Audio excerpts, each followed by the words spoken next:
The hospital ship Mercy Horizon was a beacon of hope, gliding through the stars on a mission of peace. It bore no weapons, only the emblem of a white cross set against Earth's insignia. Within its hull, doctors, nurses, and volunteers of every human nation worked tirelessly to heal the wounded and save lives, Terran and alien alike. The Mercy Horizon represented everything humanity had hoped to become in its new era among the stars: compassionate, collaborative, and unyielding in the face of suffering. That was before the attack. It happened without warning, a brutal ambush in the void of space. A fleet of syndicate raiders, a loose coalition of interstellar pirates and mercenaries, descended upon the unarmed vessel. They ignored the universal accords that protected medical ships, their greed outweighing any respect for galactic laws. The Mercy Horizon broadcast desperate pleas for mercy, sending out distress signals to anyone who might hear. None were answered in time. The syndicate ships surrounded the hospital ship, their energy cannons cutting through its shields like paper. Explosions ripped through the vessel as escape pods launched, desperate attempts to save the doctors and patients on board. But the syndicate, cruel and efficient, hunted down the pods one by one. Survivors were taken as prisoners, human and alien patients alike, while the Mercy Horizon was stripped of its supplies and technology. Once the raiders had taken everything of value, they left the ship to burn, a smoldering carcass adrift in the void. By the time the Terran defense fleet arrived, there was nothing left but debris. A field of floating wreckage was all that remained of humanity's most celebrated peace vessel. The footage of the attack, captured by the ship's black box, sent shockwaves across Earth and its colonies. Images of screaming doctors, terrified patients, and the ship's captain making a final, futile stand were broadcast across the stars. The galaxy had underestimated humanity. Earth, until then, had been content to negotiate its place among the interstellar powers. It had avoided conflict wherever possible, seeking to build alliances rather than rivalries. But this was unforgivable. Attacking a medical ship wasn't just an act of war. It was an act of depravity, and Earth was done turning the other cheek. Admiral Cassandra Voss stood on the bridge of the Resolute Spear, flagship of Earth's first fleet. Her eyes burned with a fury she didn't bother to hide as she reviewed the final moments of the Mercy Horizon. Around her, officers worked in grim silence, their usual professionalism laced with barely suppressed rage. "Status report," Voss said, her voice cold and sharp as steel. "Fleet is ready, Admiral," Commander Idris replied. "All ships are armed and awaiting your orders. The Syndicate's known bases have been mapped. Targets are locked." Voss nodded, her jaw tightening. "Any word from the Galactic Council?" "They've condemned the attack but refused to intervene." "Typical bureaucracy," Idris said bitterly. "They've advised restraint." Voss let out a humorless laugh. "Restraint. That's what they said when the Syndicate raided our outer colonies, when they enslaved our people. And now they attack a hospital ship and expect us to do nothing." Her gaze swept across the bridge. "No. This time, they'll see what restraint costs." With a single command, the First Fleet jumped into hyperspace. The Syndicate had thrived for years by exploiting the galaxy's fractured politics. They hid in the lawless zones, preying on weaker civilizations and striking deals with corrupt officials. They'd grown arrogant, believing no one could touch them, not even Earth. That arrogance shattered when the Terran fleet arrived.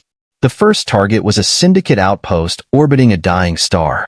It was a hub of illegal trade and smuggling, bustling with activity when the Resolute Spear dropped out of hyperspace. The outpost's defenses scrambled to react, but it was too late.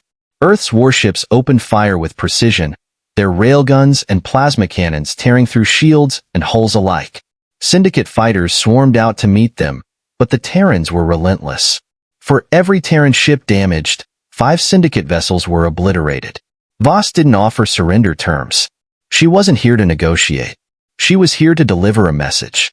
The outpost was reduced to rubble, its supply lines severed, its leaders captured or killed. Survivors were interrogated, their databanks seized. Every scrap of information about Syndicate operations was analyzed, giving Earth the coordinates of their next target. Word spread quickly. Syndicate strongholds across the galaxy braced for retaliation, But nothing could prepare them for the sheer ferocity of Earth's response. The First Fleet moved like a storm, striking with surgical precision. Pirate fleets were ambushed and annihilated. Slave markets were liberated, their captors executed on sight. Entire syndicate-controlled planets were blockaded, their resources seized and redirected to Earth's allies. For years, the syndicate had operated with impunity, exploiting the galaxy's complacency. Now, they were hunted, their empire collapsing under the weight of Earth's wrath. Voss didn't stop there. She knew this wasn't just about vengeance. It was about sending a message to the galaxy. Humanity wasn't a passive player in the cosmic game. They would protect their own, and they would fight for justice, even if it meant burning their enemies to ash. But as the campaign dragged on, cracks began to form. The Galactic Council, under pressure from other interstellar powers, accused Earth of overstepping.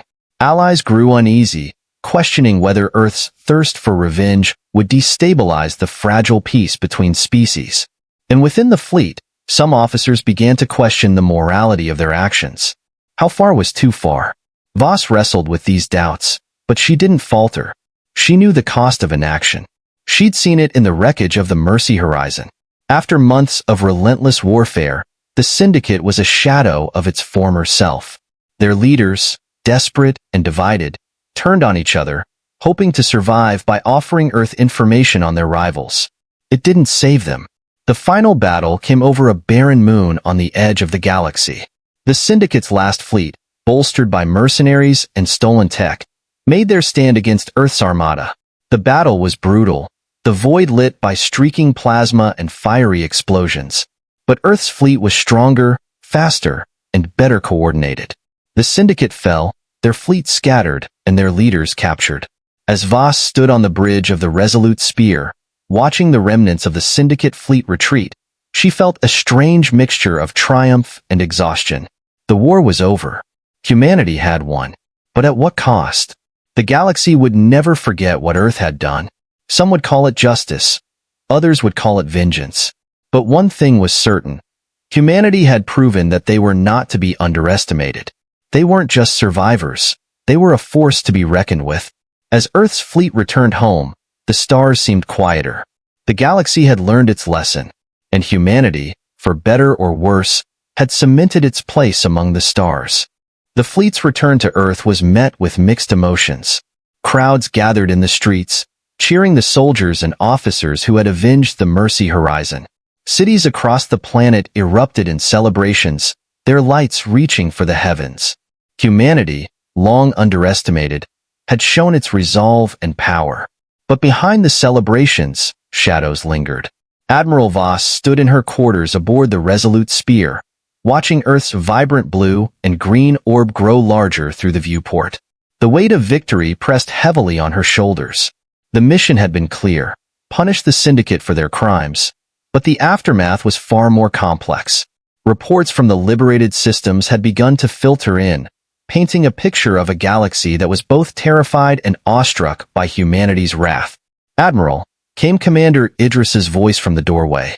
"The Council has requested your presence as soon as we land." "There's tension." Voss turned to face him, her expression unreadable. "Tension is an understatement. They don't know whether to praise us or condemn us." Idris hesitated. "Do you think we went too far?" For a moment, Voss said nothing. She looked back out at Earth, her hands clasped tightly behind her back. "What we did was necessary," she said finally, though her tone carried a hint of doubt. "The galaxy needed to see that humanity isn't a target. But wars like this, they leave scars, Idris. Not just on the enemy, but on us." The Resolute Spear docked at Earth's orbital station hours later. Voss disembarked to a mix of applause and whispered conversations. The soldiers who had fought under her command were hailed as heroes, their sacrifices honored.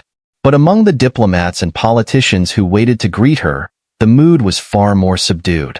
Inside the United Galactic Council chamber, Voss faced a panel of alien representatives. Their expressions ranged from wary to openly hostile. The Council had convened to discuss the aftermath of the Syndicate War, and humanity's actions were under scrutiny.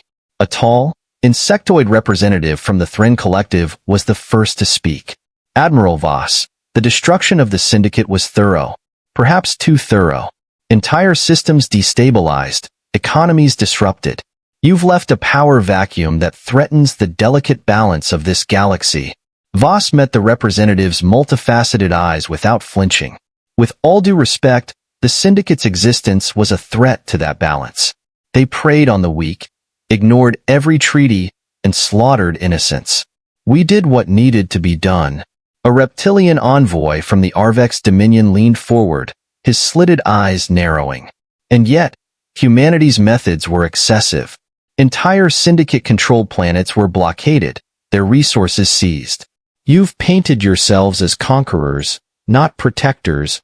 Voss's jaw tightened, but she kept her voice calm. Humanity had no interest in conquest. The resources we seized were redistributed to the systems the Syndicate had exploited. We've already begun rebuilding efforts in those areas. If we appear as conquerors, it's only because the Syndicate forced us into that role. The chamber erupted into murmurs, some in agreement, others in dissent. The Galactic Council's chair, an elder being with translucent, glowing skin, raised a hand for silence. Admiral Voss, the chair said, their voice resonating with an otherworldly hum.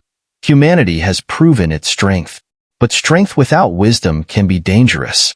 What assurances can you offer the galaxy that Earth will not become another Syndicate? Voss straightened, her gaze unwavering.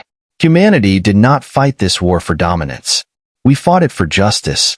If the galaxy is willing to work with us, to rebuild and strengthen our collective defenses, we'll prove ourselves as allies, not threats.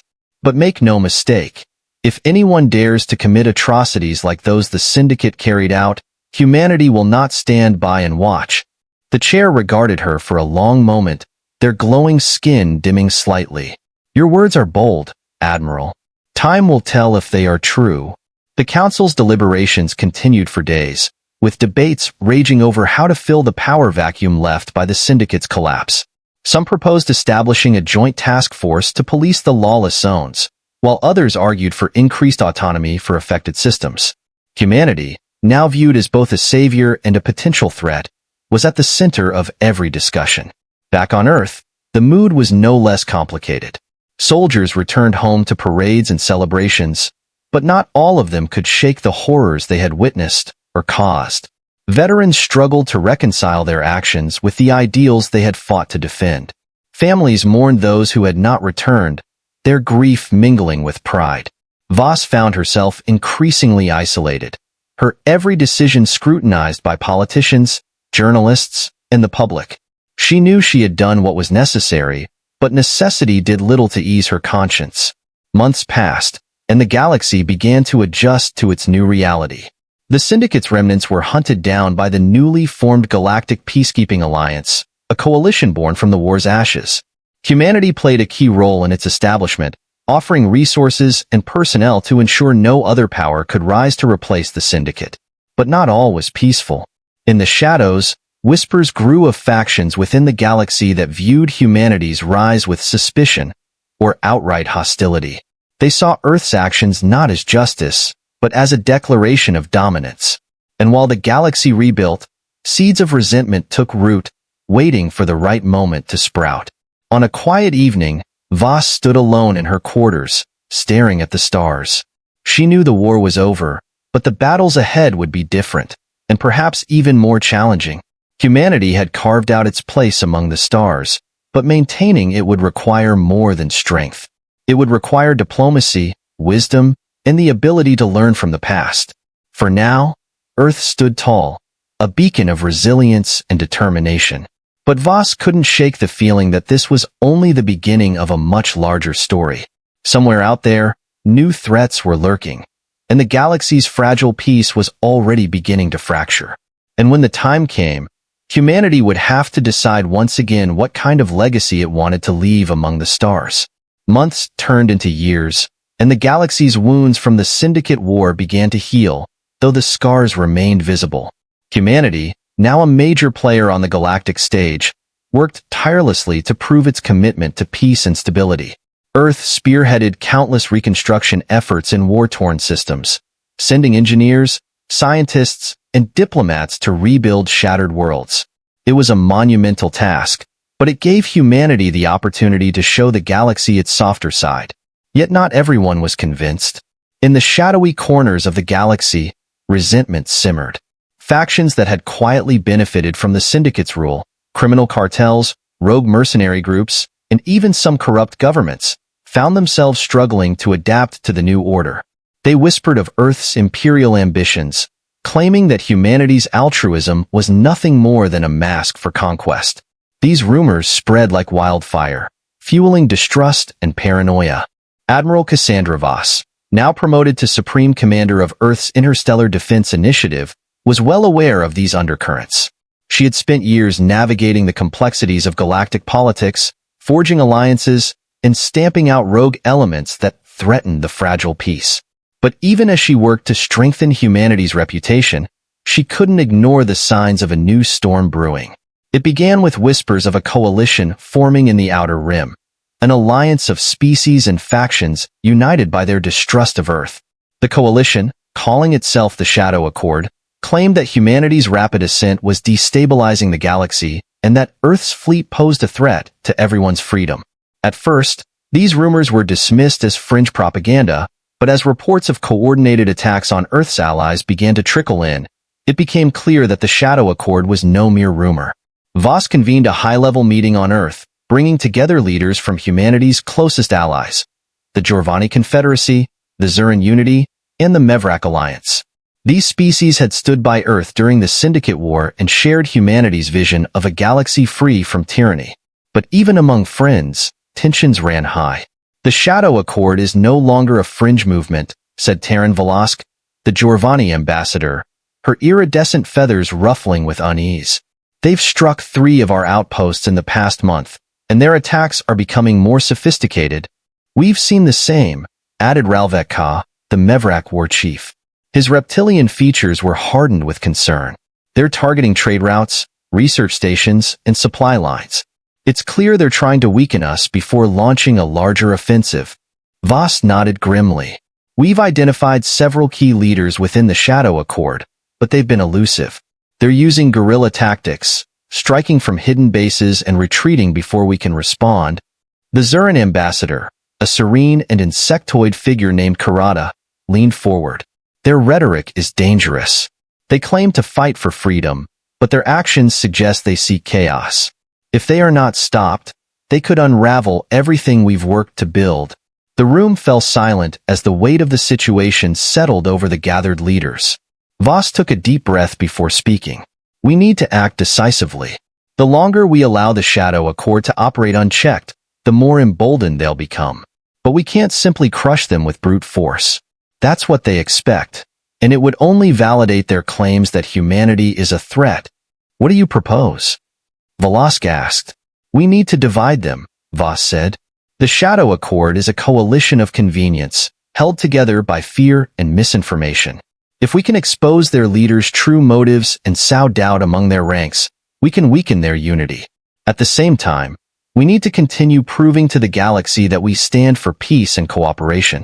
That means redoubling our efforts to support vulnerable systems, even as we defend ourselves. The strategy was ambitious, but it was the best chance they had to neutralize the growing threat without plunging the galaxy into another war. Over the following months, humanity and its allies launched a 2-pronged campaign. Covert operatives infiltrated the Shadow Accord, gathering intelligence and spreading disinformation to create rifts within the coalition. Meanwhile, Earth's fleets patrolled the galaxy, protecting trade routes and responding to distress calls. The effort wasn't without its challenges. Shadow Accord forces struck back with increasing ferocity, targeting humanitarian missions and framing Earth for atrocities it didn't commit. Voss found herself constantly on the defensive, battling not just enemy ships but the tide of propaganda that painted humanity as a tyrannical power. But despite the setbacks, progress was made. Key members of the Shadow Accord were captured, and their interrogations revealed shocking truths. Many of the coalition's leaders weren't freedom fighters but opportunists, using the movement as a cover for their own ambitions. Some had ties to the remnants of the Syndicate, while others sought to carve out empires of their own. This information was carefully leaked to the public, undermining the Shadow Accord's credibility. As the coalition began to fracture, Earth's allies rallied to its side. Systems that had been hesitant to align with humanity saw the truth of the Shadow Accord's motives and pledged their support. One by one, the Accord's strongholds fell, and its fleets were scattered. The final confrontation came on a remote, uncharted world where the Shadow Accord's remaining leaders had gathered to make their last stand. Voss herself led the assault, commanding a joint fleet of human and allied ships. The battle was fierce, with the Accord's forces fighting desperately to protect their leaders. But in the end, they were overwhelmed. As the dust settled and the remaining Accord leaders were taken into custody, Voss stood on the bridge of the Resolute Spear, staring at the devastated planet below. The victory was hard-won, but it was clear that this was not the end of humanity's challenges. The galaxy was a volatile place, and new threats would inevitably arise. Yet, in that moment, Voss felt a flicker of hope. Humanity had faced the galaxy's darkness and emerged stronger. They had proven that their strength was tempered by compassion and that their place among the stars was earned, not taken. As the fleet prepared to return home, Voss made a silent vow. No matter what challenges lay ahead, humanity would face them with courage, wisdom, and an unyielding determination to forge a better future, for themselves and for the galaxy. The fleet's return to Earth was met with an outpouring of relief and cautious optimism. The Shadow Accord's final defeat marked the end of years of fear and uncertainty, yet the cost of victory weighed heavily on everyone. Lives had been lost, resources drained, and alliances tested. The galaxy had been scarred, but it had also been given a chance to rebuild, stronger, perhaps, than before. Admiral Voss, weary but resolute, returned to a hero's welcome. Crowds gathered in cities worldwide to celebrate the end of the conflict. Flags were flown, speeches were made, and the sacrifices of soldiers, diplomats, and civilians were honored. Yet amid the celebrations, Voss knew her work was far from over. In the weeks following the Shadow Accord's collapse, a summit was convened on Earth. Leaders from across the galaxy, some allies, others former skeptics, gathered in the sprawling halls of the newly constructed Terran diplomatic complex. The summit was a historic moment, not only for humanity but for the entire galaxy. It was a chance to set a new course for interstellar relations, one founded on mutual respect and cooperation. Voss stood before the gathered leaders, her presence commanding yet unpretentious. She began her address with a moment of silence for all those who had suffered during the wars, the innocents lost, the soldiers fallen, and even those who had fought for the wrong causes but paid the ultimate price. The room fell silent, the weight of her words palpable. "We stand at a crossroads," Voss said, her voice steady but filled with emotion. "The galaxy has seen too much war, too much division. We've allowed fear and distrust to define us for far too long. But today, we have a chance to change that. The Shadow Accord sought to divide us, to pit us against one another. Instead, they've shown us the cost of disunity. It's time we learn from our mistakes." Her words resonated deeply.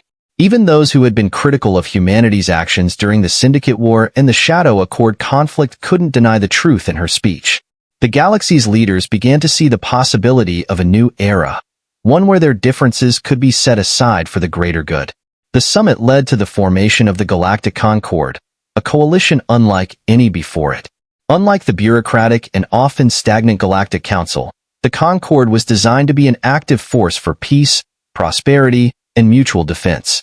Member worlds agreed to share resources, intelligence, and technological advancements, ensuring no one species could dominate or exploit the others. Humanity, as one of the founding members, played a pivotal role in shaping its charter. For Voss, the establishment of the Galactic Concord was a bittersweet victory. It was a culmination of years of sacrifice and determination, but it also marked the end of her active military career. Recognizing the need for new voices and perspectives, she chose to step down as Supreme Commander, passing the torch to younger leaders she had mentored. Her legacy was secure, but she was ready to embrace a quieter life. Retiring to a small colony on the edge of human space, Voss spent her days reflecting on the journey that had brought humanity to this point. She stayed in touch with her former colleagues and occasionally advised the Concord on matters of strategy, but for the most part, she left the galaxy's future in the hands of those who had inherited her vision. Years turned into decades, and the galaxy began to heal. The Syndicate's remnants faded into obscurity, their influence replaced by the stabilizing presence of the Concord. Trade routes flourished, scientific discoveries were shared across species, and conflicts that once seemed inevitable were resolved through diplomacy. Humanity, once viewed with suspicion and fear, had become a symbol of resilience and unity. In the twilight of her life, Voss was visited by a young officer who had risen through the ranks of the Concord's peacekeeping forces. The officer, wide-eyed and eager, asked her what advice she would give to the next generation of leaders. Voss smiled, her gaze drifting to the stars visible through the window of her modest home. "Remember where we started," she said.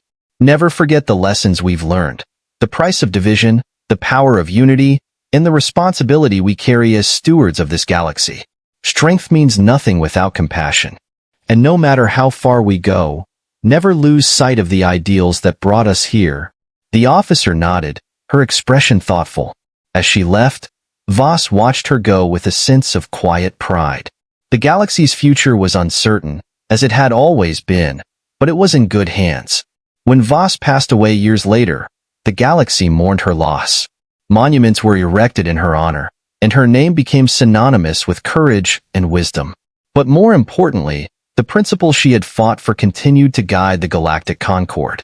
Humanity's legacy, and her own, was not one of conquest or domination but of hope, a reminder that even in the darkest of times, the stars could shine brighter than ever.